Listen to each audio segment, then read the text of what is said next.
कहानी तब शुरू होती है जब गेमिन योन जो 15 साल का है अपने स्कूल में था। गेमिन पढ़ाई में बहुत बुरा है। वो कभी कभी ऐसा जताता है जैसे उसको कोई परेशानी नहीं है और इसके बारे में नहीं सोचता है, लेकिन वो झूठ बोल रहा है।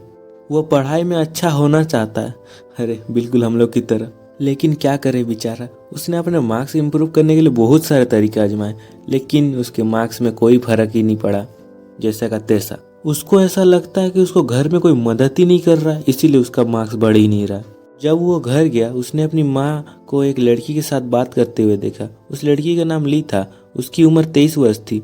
वो उसकी न्यू ट्यूशन टीचर बनने वाली थी। उसकी माँ ने उसके टीचर के साथ परिचय करवाया। पहले ही 6 बज गए थे और उसकी टीचर उसको समझा रही थी कैसे लीनियर इक्वेशन सॉल्व करना है। उसके बाद सीन शिफ्ट होता है 2 साल के बाद। गेमिन के मार्क अभी भी इम्प्रूव नहीं हुए थे।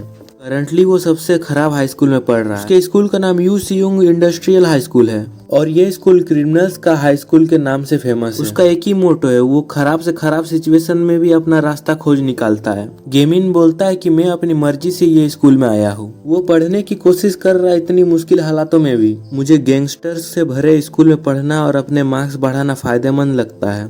उनके पहले के टीचर मिस्टर यू जो स्कूल छोड़ चुके हैं, उनके जगह मिस हाकिन ली जो कि उसकी ट्यूशन टीचर थी 2 साल पहले, वो अभी गेमिन के स्कूल में टीचर बन गई है।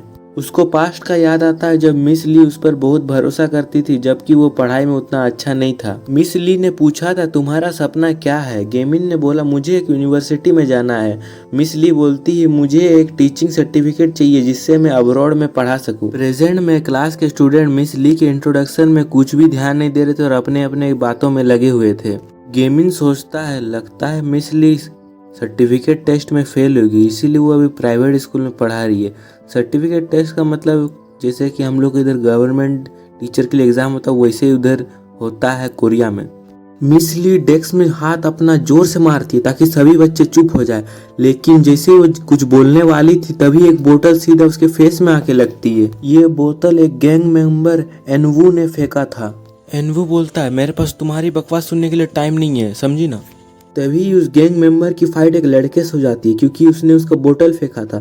फिर दोनों ही लड़ते लड़ते क्लास के विंडो के बाहर चले जाते हैं। मिस ली तभी कुछ भी नहीं कर पाती है क्योंकि वो पूरी तरह से शॉक में थी। तभी कुछ देर बाद एक दूसरा टीचर आता है फाइट को रुकवाने के लिए और इधर मिस ली हिल भी नहीं पा रही थी। ये मोटा टीचर बोलता है तुमने कुछ किया क्यों नहीं, चुपचाप खड़ी होकर देख क्या रही थी? और वो बोलता है कि तेरे जैसा टेम्परेरी टीचर को रिस्पॉन्सिबिलिटी भी नहीं है, मैं क्या ही बोलूं तेरे को। मिस ली चुप ही रही और उस जगह को साफ करने लगी।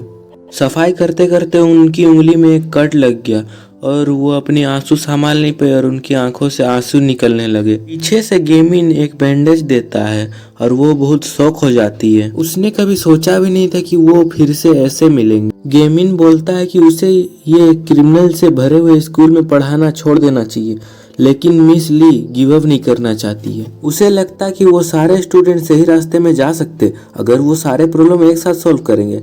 अरे मैडम समझा करो, ये लोग ऐसा बच्चा नहीं है। इधर कुछ देर बाद जब वो गैंग आ रहा होता है तब गेमिन मिस ली को समझाता है कि हैनवो गैंग स्कूल का सबसे भयंकर गैंग है क्योंकि उसमें स्कूल के सबसे बदमाश, भाई बदमाश नहीं बदमाश बच्चे भरे हुए, और हैनवू ऐसा लड़का नहीं है जो किसी की भी बात सुन लेता है। गेमिन अपनी बात खत्म भी नहीं किया था और मिस ली इधर ओलो के सामने चली जाती है। वो कहती है बीड़ी पीना छोड़ दो, ये तुम्हारे सेहत के लिए ठीक नहीं है। हैनवू पहले तो अपना बीड़ी फेंकता है लेकिन उसके बाद सीधा मिस ली को एक थप्पड़ मार देता है। उसके गैंग मेंबर भी मिस ली को बुली कर रहे होते हैं और जैसे ही हैनवू उसे फिर से मारने जा रहा होता है लेकिन उससे पहले ही हमारे हीरो गेमिन की एंट्री हो जाती है गाइस।